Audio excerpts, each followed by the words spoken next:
Hello everyone, this is Suvarna and welcome to my YouTube channel medical destination. So इस channel पर मैं अलग अलग health related disease condition explain करती हूँ।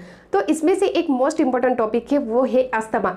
अस्थमा में हमारे जो ब्रोंकियल है और एयरवे है, ये एयरवे इन्फ्लामेट हो जाते हैं, इन्फेक्शन हो जाते हैं। इस वजह से हम लोग को ब्रीथिंग डिफिकल्टी होती है। ब्रीथिंग डिफिकल्टी यानी कि सांस लेने के लिए दिक्कत होती है। तो आज हम लोग इस वीडियो में डिस्कस करने वाले हैं कि अस्थमा क्या है, देन इसके टाइप्स कितने हैं, देन इसके कोजेस क्या है, कोजेस यानी कि कारण क्या है, देन इसके सिम्टम्स क्या है, सिम्टम्स यानी कि लक्षण क्या है, डॉक्टर क्या इन्वेस्टिगेशन एडवाइस करते हैं, क्या ट्रीटमेंट एडवाइस करते हैं, इसकी पूरी जानकारी आज मैं इस वीडियो में देने वाली हूँ। तो ये वीडियो एंड तक जरूर देखना।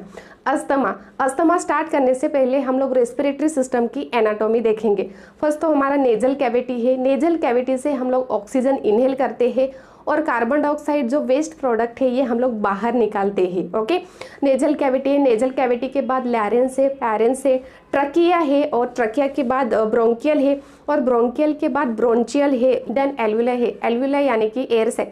ये क्या काम करते हैं? तो गैस एक्सचेंज करते हैं। अभी हम लोग डिस्कस करने वाले हैं कि अस्थमा क्या है। अस्थमा में क्या होता है, हमारे इनसाइड में एयरवे है, ब्रोंकियल है, तो ये ब्रोंकियल ट्यूब में इन्फ्लामेशन हो जाता है, स्वेलिंग हो जाती है। इन्फ्लामेशन और स्वेलिंग के वजह से हमारी जो ब्रोंकियल ट्यूब है, ये ब्रोंकियल ट्यूब नैरो हो जाती है। नैरो यानी कि स्मॉल हो जाती है और अच्छे से ऑक्सीजन भी नहीं इनहेल कर पाते हैं और जो वेस्ट प्रोडक्ट है, कार्बन डाइऑक्साइड है, वो भी बाहर नहीं निकाल पाते हैं। इस वजह से हम लोग को ब्रीथिंग डिफिकल्टी होती है। ब्रीथिंग डिफिकल्टी यानी कि सांस लेने के लिए दिक्कत आती है। और अस्थमा किसी को भी हो जाता है। ये एक कॉमन डिसीज कंडीशन है, कौन से भी एज में हो जाता है, यानी कि छोटे बच्चे को भी होता है, अडल्ट को भी होता है और ओल्ड एज में भी होता है।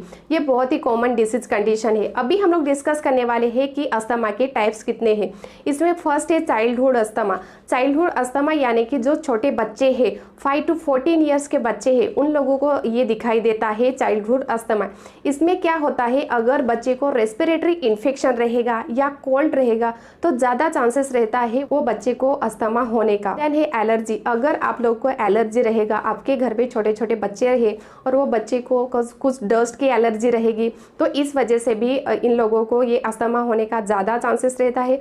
देन एयर पोल्यूशन के वजह से भी अस्थमा होने का ज़्यादा चांसेस रहता है। देन जो लोग सिगरेट स्मोकिंग करते हैं, तो स्मोकिंग के वजह से भी ये अस्थमा होने का ज़्यादा चांसेस रहता है। देन स्ट्रेस के वजह से, स्ट्रेस यानी कि मानसिक तनाव के वजह से भी ये अस्थमा होने का ज़्यादा चांसेस रहता है। इन्वायरमेंट चेंजेस के वजह से भी बच्चे को ये अस्थमा होने का ज़्यादा चांसेस रहता है। अगर आपके घर पे भी बच्चे हैं और उन लोगों को अस्थमा रहेगा तो इमीडिएटली डॉक्टर के पास जाके दिखाना बहुत ज़रूरी है, क्योंकि ये एक लाइफ थ्रेटनिंग कंडीशन भी हो सकती है। देन सेकेंड है अडल्ट ऑनसेट अस्थमा। इसमें क्या होता है, जो लोग ज़्यादा स्मोकिंग करते हैं तो स्मोकिंग के वजह से भी उन लोगों को ज़्यादा चांसेस रहता है ये अस्थमा होने का। देन है रेस्पिरेटरी इलनेस। रेस्पिरेटरी इलनेस यानी कि हमारी जो रेस्पिरेटरी सिस्टम है, ये रेस्पिरेटरी सिस्टम को कुछ भी इन्फेक्शन रहेगा, कुछ भी डिसीज रहेगा, तो इस वजह से भी ये अस्थमा हो जाता है। यानी हार्मोनल फैक्टर्स के वजह से भी ये अडल्ट में अस्थमा दिखाई देता है। देन ओबेसिटी के वजह से भी ये अस्थमा होने का ज़्यादा चांसेस रहता है। ओबेसिटी यानी कि जिस पर्सन का वेट बहुत ही ज़्यादा रहेगा वो पर्सन को ये अस्थमा होने का चांसेस रहता है। स्ट्रेस यानी कि मानसिक तनाव की वजह से हम लोग को यानी कि अडल्ट लोगों को भी ये अस्थमा हो जाता है। देन एलर्जिक के वजह से भी अस्थमा हो जाता है। तो ये थे अडल्ट ऑनसेट अस्थमा। अभी थर्ड है ऑक्युपेशनल अस्थमा। ऑक्युपेशनल अस्थमा यानी कि जहाँ पर हम लोग काम करते हैं, जो हमारा वर्क प्लेस है, वहाँ इरिटेशन है या एलर्जी है, डस्ट है, तो इस वजह से भी अस्थमा होने का ज़्यादा चांसेस रहता है। जो लोग बेकरी में काम करते हैं, वहाँ मिल्क है या मिल्क पाउडर है, तो उस वजह से भी किसी किसी को ये अस्थमा हो जाता है। सबको नहीं, बट किसी किसी को अस्थमा हो जाता है।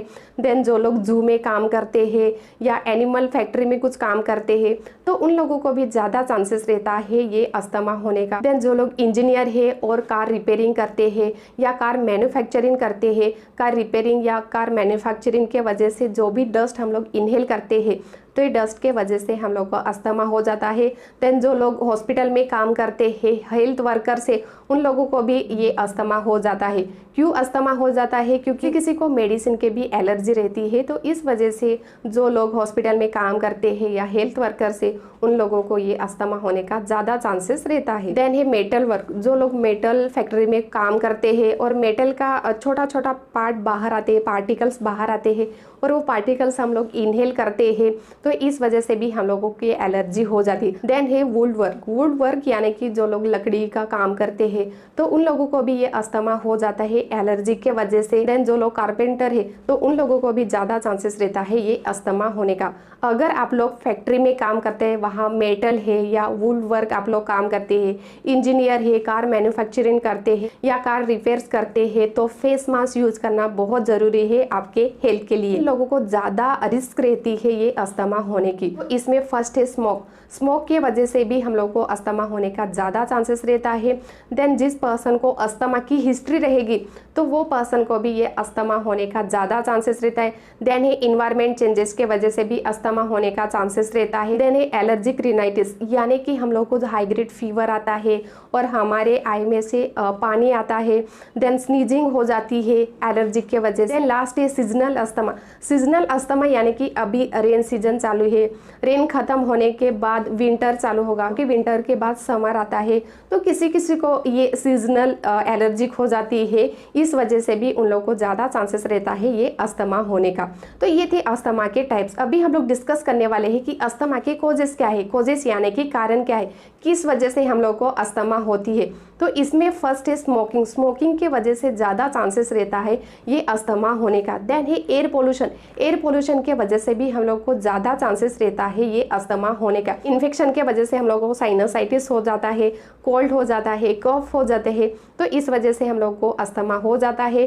देन इन्वायरमेंट चेंजेस के वजह से भी हम लोगों को अस्थमा होता है। बाहर से हम लोग जो डस्ट इनहेल करते हैं, ये डस्ट के पार्टिकल हमारे नोज थ्रू ट्रकिया में जाते हैं, ब्रोंकियल में जाते हैं, और हमारे ब्रोंकियल है ये इन्फ्लामेड हो जाते हैं इन्फेक्शन के वजह से, और समटाइम ब्लॉकेज भी हो जाते हैं और हम लोग को ब्रीथिंग डिफिकल्टी होती है। ब्रीथिंग डिफिकल्टी यानी कि सांस लेने के लिए दिक्कत आती है। देन है जेनेटिक फैक्टर्स, जेनेटिक फैक्टर्स यानी कि अगर आपके फैमिली में अस्थमा की हिस्ट्री रहेगी, आपके पेरेंट्स को हिस्ट्री रहेगी अस्थमा की, तो हम लोगों को भी ये अस्थमा होने का ज़्यादा चांसेस रहता है। देन लास्ट है हिस्ट्री ऑफ वायरल इन्फेक्शन, अगर आप लोगों को चाइल्डहुड में कुछ वायरल इन्फेक्शन रहेगा, तो इस वजह से भी हम लोग जब अडल्ट हो जाते हैं तो ये अस्थमा होने का चांसेस रहता है। तो ये थे अस्थमा के कोजेस, कोजेस यानी कि कारण। अभी हम लोग डिस्कस करने वाले हैं कि अस्थमा के सिम्टम्स क्या है, सिम्टम्स यानी कि लक्षण क्या है। आप लोगों ने देखा ही रहेगा, अगर आपके फ्रेंड सर्कल में किसी को अस्थमा रहेगा या फैमिली में किसी को भी अस्थमा रहेगा, तो उन लोगों को स्वीजिंग साउंड आता है। स्वीजिंग साउंड यानी कि सीटी जैसे साउंड आते हैं,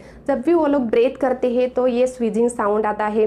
देन बहुत कॉफिंग होती है, कफिंग यानी कि खांसी होती है, और ये खांसी मोस्ट ऑफ द नाइट में होती है।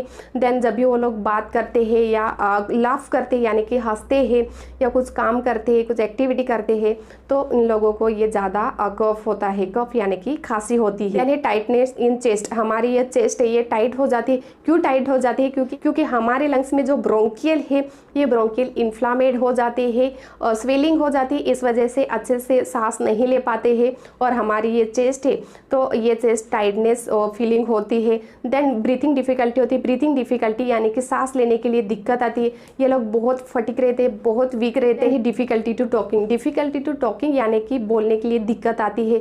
ये लोग बहुत पैनिक में रहते हैं, अस्थमा के वजह से इन लोगों को चेस्ट पेन होता है, और ये मोस्ट ऑफ द लोग माउथ थ्रू ब्रेथ करते हैं। देन रैपिड ब्रीथिंग करते हैं, रैपिड ब्रीथिंग यानी कि जोर जोर से सांस लेते हैं।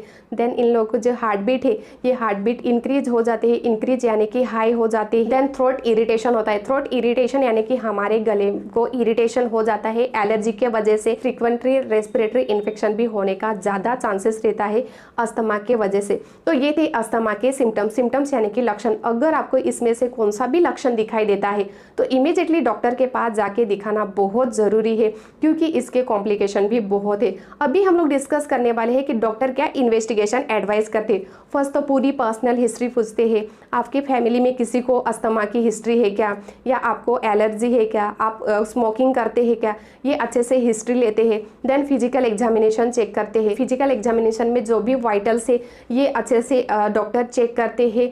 देन स्किन टेस्ट भी करते हैं। स्किन टेस्ट क्यों करते हैं, क्योंकि हम लोग को कौन सी एलर्जी है ये फाइंड आउट करने के लिए डॉक्टर स्किन टेस्ट भी करते हैं। देन चेस्ट एक्सरे भी एडवाइस करते हैं। चेस्ट एक्सरे क्यों एडवाइस करते हैं, क्योंकि हमारे चेस्ट कैविटी में कितना इन्फेक्शन हुआ है ये चेक करने के लिए डॉक्टर चेस्ट एक्सरे भी एडवाइस करते हैं। देन स्पायरोमेट्री टेस्ट भी एडवाइस करते हैं। स्पायरोमेट्री टेस्ट क्यों एडवाइस करते हैं, क्योंकि हमारा लंग्स अच्छे से काम करता है क्या नहीं, हमारे लंग्स की कैपेसिटी चेक करने के लिए डॉक्टर स्पायरोमेट्री टेस्ट भी एडवाइस करते हैं। आप लोग पिक्चर में देख रहे हैं, अगर आपको बहुत ही खांसी है और खांसी में से स्पूटम आते तो स्पूटम टेस्ट भी एडवाइस करते हैं, ब्लड टेस्ट भी एडवाइस करते हैं। अकॉर्डिंग टू पेशेंट कंडीशन वो पेशेंट को डॉक्टर इन्वेस्टिगेशन एडवाइस करते हैं। अभी लास्ट हम लोग डिस्कस करने वाले हैं कि डॉक्टर क्या ट्रीटमेंट एडवाइस करते हैं। पेशेंट को बहुत ही ब्रीथिंग डिफिकल्टी है, सांस लेने के लिए दिक्कत आती है, तब पेशेंट को फर्स्ट तो डॉक्टर स्टेबल करते हैं, ऑक्सीजन स्टार्ट करते हैं, पेशेंट को ब्रीथिंग एक्सरसाइज एडवाइस करते हैं, फिजियोथेरेपिस्ट को रेफरेंस देते हैं ब्रीथिंग एक्सरसाइज करने के लिए। According to age wise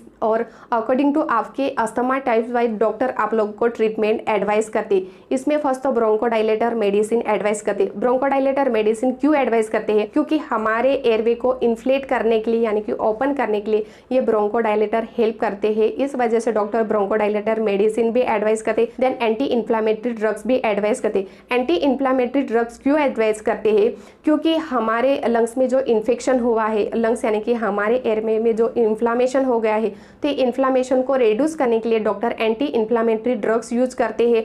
then steroid भी एडवाइस करते हैं, नेबुलाइजेशन भी एडवाइस करते हैं, देन इनहेलर स्प्रे भी एडवाइस करते हैं, एंटी कोलर्जेनिक ड्रग भी एडवाइस करते हैं, देन ब्रोंकियल थेरेपी भी एडवाइस करते हैं। तो ये था आज का टॉपिक अस्थमा। अगर आपकी ये जानकारी अच्छी लगी तो ये मेरा वीडियो शेयर करो, लाइक करो और सब्सक्राइब करना मत भूलो। Thank you.